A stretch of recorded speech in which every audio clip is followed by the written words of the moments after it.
But I would say today it is incredibly positive, and we are very, very proud of that. Do you still have to battle the image that women don't play the game above the rim, or has that changed? Because, a lot of coaches I talk to that are coaching women's teams say to me they're much more coachable than the men or the boys are.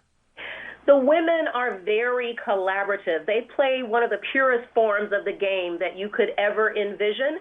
You only had to take a look at our final series, the best of 5, between the LA Sparks, the ultimate champion for 2016, and the Minnesota Lynx, who have won 3 out of the last 5 championships, to recognize what talent there is on the floor. So for the uninitiated or the ill-advised or the misinformed, they might have that perspective, but I would submit that they have not had an opportunity or perhaps taken the opportunity to go to one of the arenas in one of our 12 markets and actually experience the game. It really is helpful if you want to have an informed perspective to have experienced the game, seen it played, know the players, understand the game before you make a statement like that. Lisa, you made a comment one time about the 4 metrics of women's basketball, the areas of attendance, TV ratings, sponsorship, and also merchandise sales. Where are you in the development of all 4 of those metrics?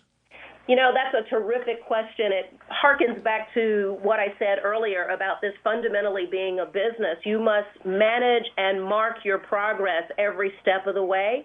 Those are the 4 areas that we look at primarily. And I am happy to report that after this 20th season, the business is healthier than it's been in a very long time. Every business metric is positive. Attendance is up 4.6%, which is remarkable. Viewership is up 11%. Ask ESPN, they will tell you that is beyond remarkable. Merchandise sales are up 30%.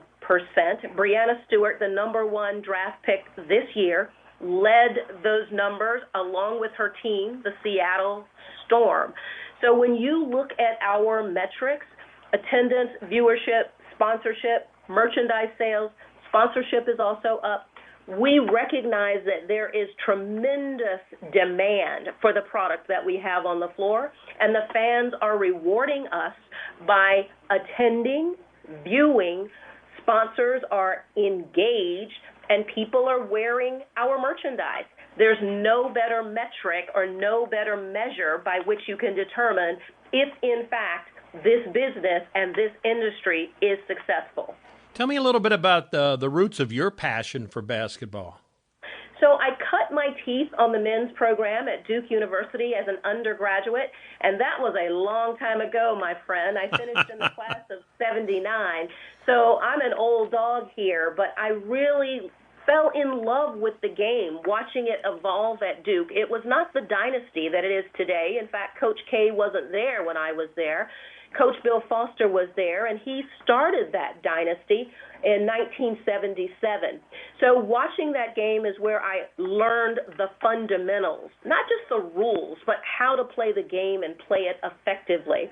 Our arch rival at Duke was the University of North Carolina, and at that time, Dean Smith was the coach there, and they played the 4 corners, and quite frankly, it was not nearly as successful. We know that was an offense that slowed down the game incredibly, and the rules don't allow that type of offense today. But that is where I actually learned the game and learned to appreciate the game. We only have about 2 minutes left, but what is it that really raises the hackles on you? I mean, that upsets you the most about the perception of women's sports and women's basketball?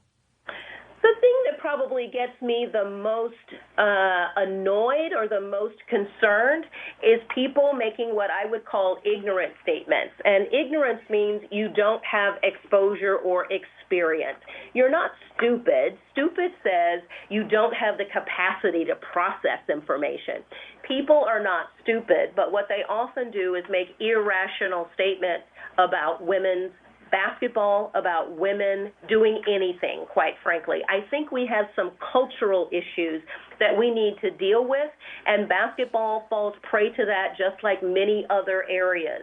I recently told someone it took 70 years for women to get the right to vote because men thought we were not smart enough to make a decision on our